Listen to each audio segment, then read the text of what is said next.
isika.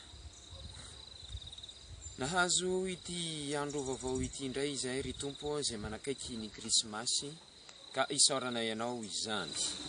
Naniraka ao ianao mba hialolalana anao, dia ampianaro izahay hialolalana koa amin'izao krismasy izao. Mamindrafo aminay ry tompo aminaran'i Jesosy. Amen. Ny soratra masina voalahatra ho torina amin'izao alahady faha-efatra amin'ny ady 20 izao dia araka izay voasoratra amin'ny filazantsara ny Jaona. Jaona toko voalohany andininy fa 7:10 hatramin'ny andininy fa 8:20. Jaona toko voalohany andininy fa 7:10 hatramin'ny andininy fa 8:20. Tozao no vakany teny amin'ny anaran'i Jesosy. Ary izao no nambaran'i Jaona raha ny jiosy naniraka mpisorona sy levita avy tany Jerusalema ankany aminy mba antany azy hoe iza moa ianao? Ary nilaza marina izy ka tsy nandà. Fao ny filazany, tsy zao no Kristy. Ary izy ireo nantany azy hoe ahoana ary? Elia va ianao? Fa hoy izy, tsy izy aho. Abraham va ianao? Fa izy namaly hoe tsy a.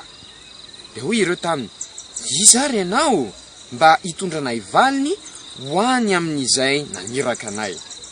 Lazainao ho iza moa ny tenanao?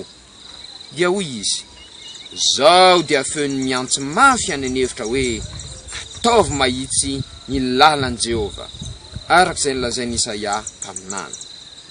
Ary iraka avy tamin'ny fariseo ireo, dia nanontany azy ireo ka nanontany hoe ahoana ary ianao no manao batisa? Raha tsy ianao no Kristy, na Elia, na ilay mpaminany? Jaona namaly azy ka nanao hoe zao manao batisa amin'ny rano, fa eto aminareo misy anankiray izay tsy fantatrareo, dia ilay avy ao ariako, ary tsy mendrika ama ny fisenkapany azy ao. Zany zavatra izany dia natao tamin'ny Betania any andafin'ny Jordana, izay nanaovan'i Jaona batisa. Amen. Ry sekololady malala ho aminareo rehetra ny fahasoavana sy fiadanana avy amin'Andriamanitra antsika sy Jesosy Kristy Tompo. Amen. Efa nisy momba ny Jaona nresantsika tamin'ny herin'ny ratadidinareo tsara. Dia eto indray isika mahita ny Jaona alohan'ny anaovany batisa. Dia gaga ny olona fa iza ary io? Iza moa ianao izy le fanontaniana be dehibe teo iny? Mialohan'ny hiderantsika amin'izay dia misy ohatra kely raisitsika.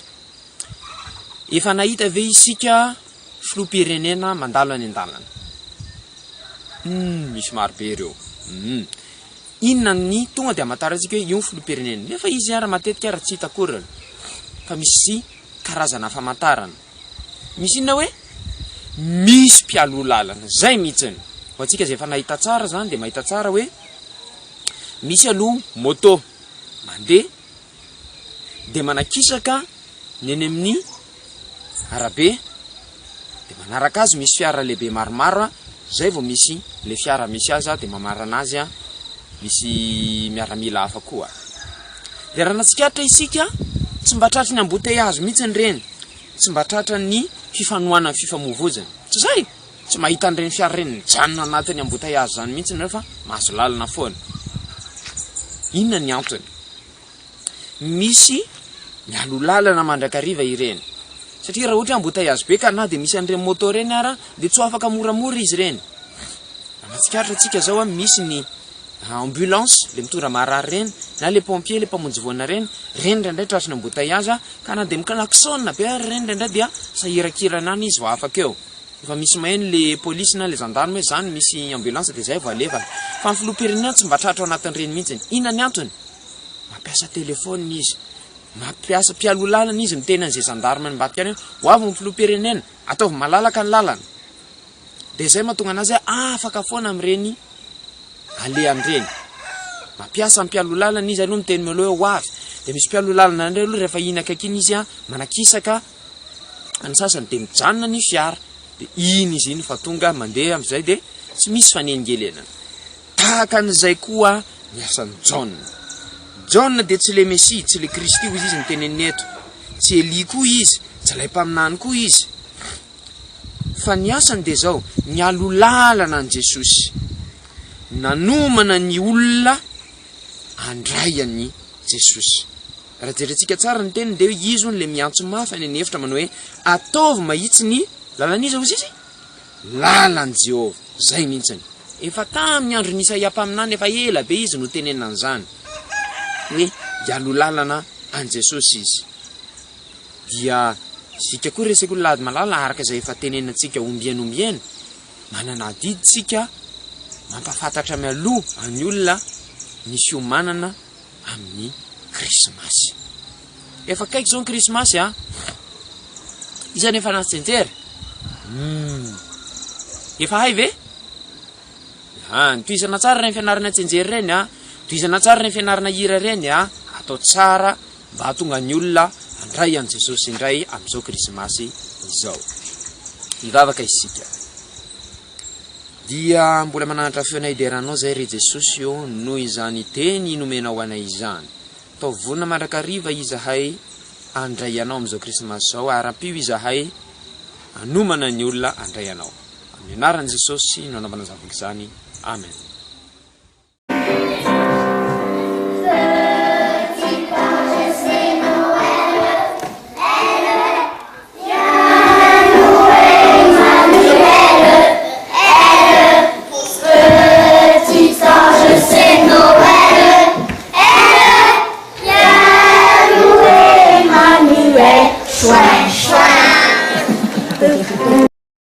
Unissons-nous dans la prière. Nous te remercions, Seigneur, pour ce jour nouveau que tu nous as donné, afin que nous écoutions ta parole. Nous allons écouter en effet ta parole, alors donne-nous ton Saint-Esprit pour qu'il nous guide dans nos pas. En ton nom, Seigneur, nous faisons cette prière. Amen. L'Écriture sainte qui nous sera donnée en ce 4e dimanche de l'Avent est écrite dans l'Évangile de Jean. Jean, chapitre 1, verset 19 au verset 28. Jean, chapitre 1, verset 19 au verset 28. Voilà ce qui est écrit au nom de Jésus-Christ. Voici ce que Jean déclara lorsque les autorités juives de Jérusalem envoyèrent des prêtres et des lévites pour lui demander « Qui es-tu » Il ne refusa pas de répondre, mais il affirma très clairement devant tous « Je ne suis pas le Messie ». Ils lui demandirent « Qui es-tu donc? Es-tu Élie » Non, répondit Jean, je ne le suis pas. Es-tu le prophète? dirent-ils. Non, répondit-il. Ils lui dirent alors, qui es-tu donc? Nous devons donner une réponse à ceux qui nous ont envoyés. Que dis-tu de toi-même? Jean répondit, je suis la voix d'un homme qui crie dans le désert. Préparez un chemin bien droit pour le Seigneur. C'est ce qu'a dit le prophète Ésaïe. Parmi les messagers envoyés à Jean, il y avait des pharisiens qui lui demandèrent « Si tu n'es pas le Messie, ni Élie, ni le prophète, pourquoi donc baptises-tu » Jean leur répondit « Moi je vous baptise avec de l'eau, mais il y a au milieu de vous quelqu'un que vous ne connaissez pas. Il vient après moi, mais je ne suis pas même assez bon pour délier la courroie de ses sandales. » Tout cela se passait à Béthanie, de l'autre côté de la rivière de Jourdain, là où Jean baptisait. Amen.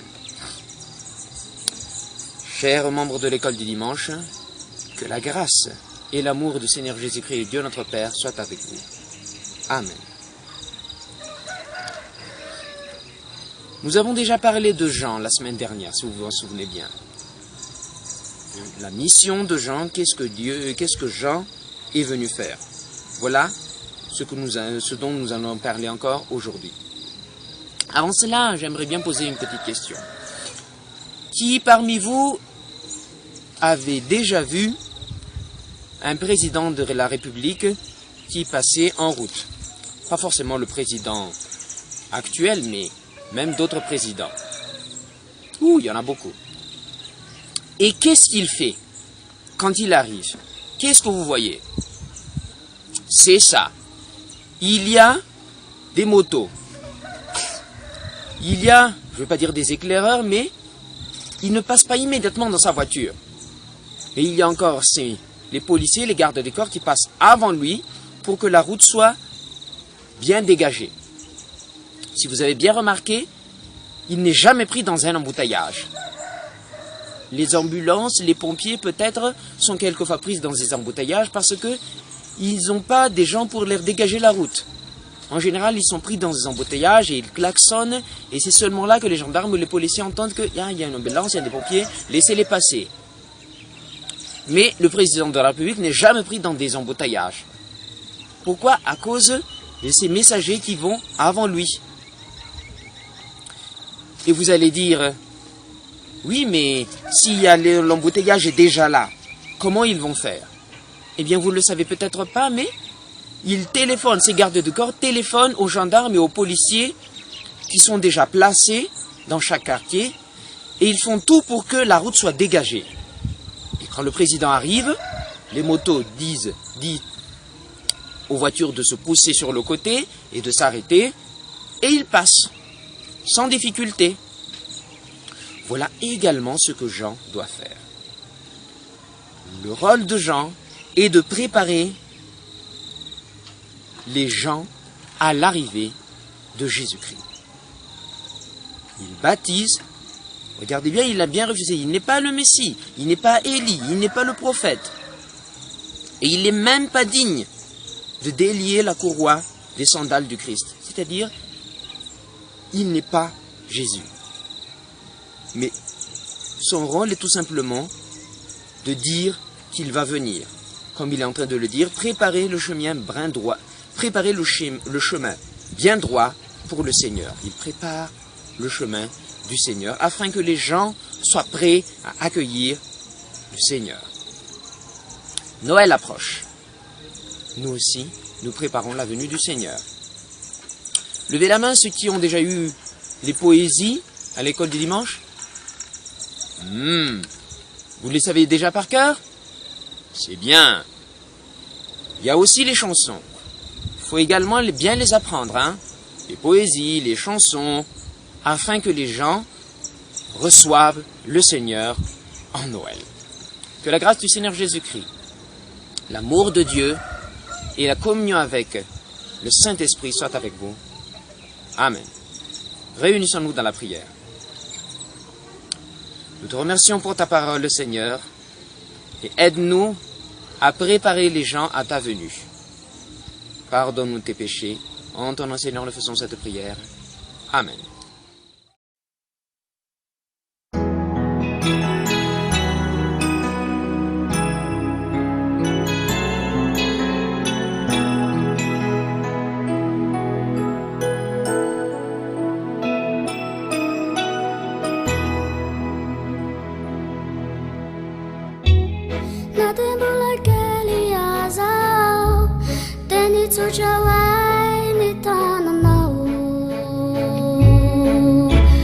Tantanay, ni taridalanay, rane titra quindray, zazy avy aminao no mendrikay,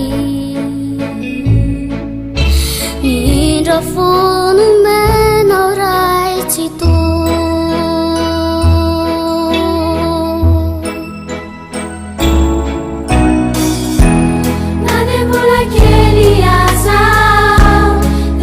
Shawai ni tananau, ni tantanai, ni taridalanai, rani titra quinjanjan, zazy avy aminao no mendrikay.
Rakotonirina Heritsina Ludovic no anarako ansoiny namana mpiara-mianatra promotion hoe Ludovic na Dovic.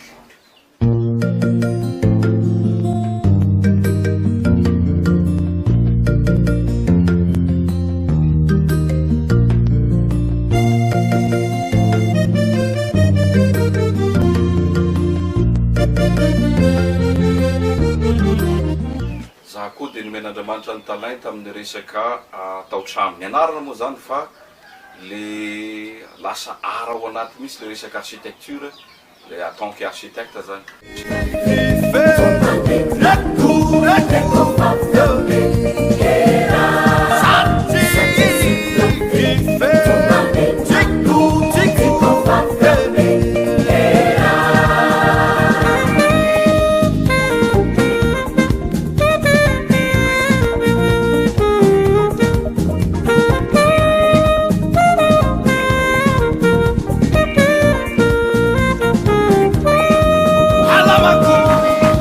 Halamaku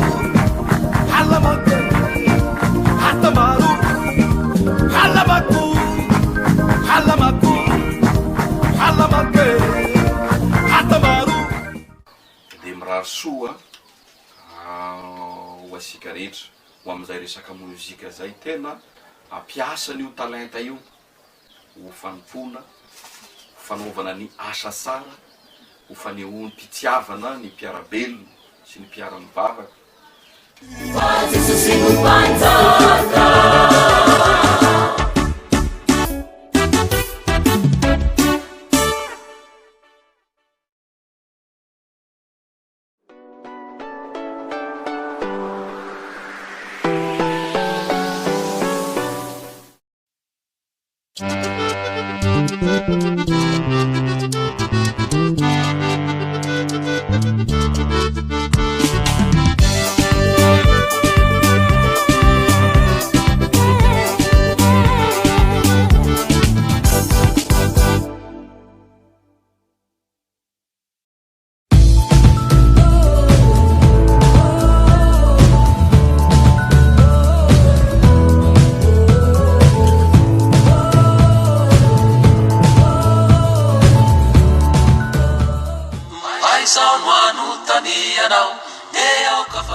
Sasatra, sikatili ya safatratra.